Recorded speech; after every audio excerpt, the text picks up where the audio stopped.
What's up, everybody? I wanted to give you guys a peek at how I do circuit workouts and high frequency training. Typically, I only do this kind of workout about once or twice a week and make sure it's not the same movement patterns on that given week. In this video, I'm doing a circuit under what I would consider a horizontal functional routine. That means doing mostly compound exercises that are considered to be functional and doing them in a slow and controlled manner and gradually building the volume over time. When I do a routine like this, I will set a timer and do as many rounds as I possibly can within that time, but always making sure I'm keeping the best form possible and keeping good control. The timer for this workout was set for 35 minutes, and I incorporated movements like push, pull, leg, rotation, anti-rotation, and hinging. I'll also throw in a locomotive movement like going for a run after this routine has concluded.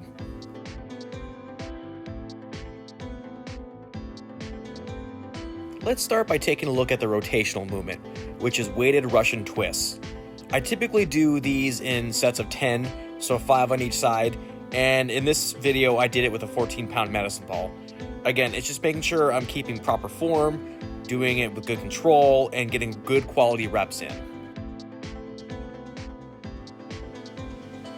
The next movement you'll see here is my anti-rotational movement, which are farmer carries.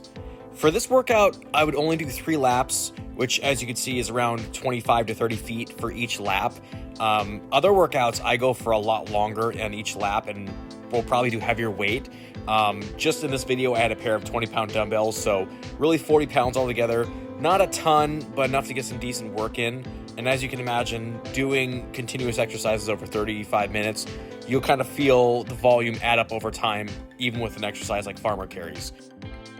Like with any farmer carry, I'm making sure my core is engaged and I'm working my grip strength with each lap.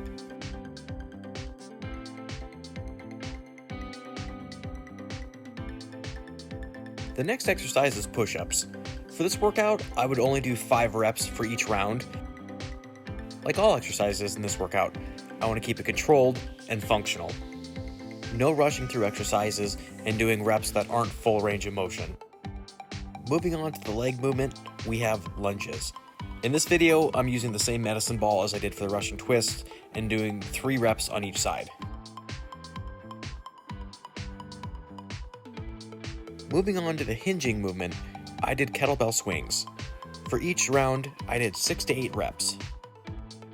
And while this is just as much of a vertical movement as it is horizontal, I like to have kettlebell swings on a day like this because I already do a variation of a deadlift on my vertical days, and that takes the place of the hinging movement then, compared to the kettlebell swings. And last, but certainly not least, we have the pulling movement, which are rows.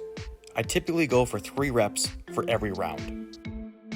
Like with push-ups, I could do more reps for each round, but I wanted to keep good control and do full range of motion with each rep, knowing that's going to accumulate volume over time.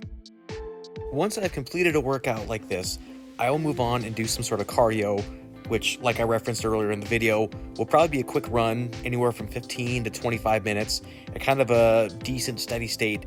Not pushing myself too much, but just kind of a nice way to get some extra conditioning and cool myself down.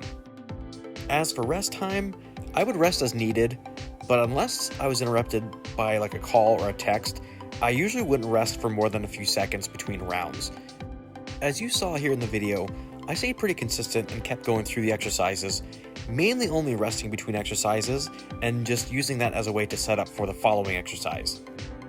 Since this routine is part of a high frequency style of training, I want to make sure it was still well-rounded, time efficient, and effective for what it is.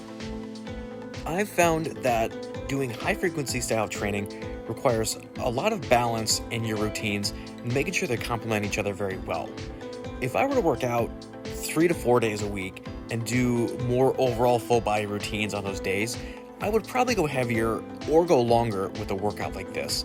However, since this is one of 6 routines I would do in a week, I want to make sure I'm getting the most out of it without fatiguing myself for the following day. Progress isn't linear, and it's always about staying on track and consistent with your routine and gradually making the improvements over time. So with all that said, that's one example of how I program circuits in a high frequency style of training. If you enjoyed this video, remember to hit the like button below, subscribe, and stay tuned. Thanks for watching, and I'll see you guys next time.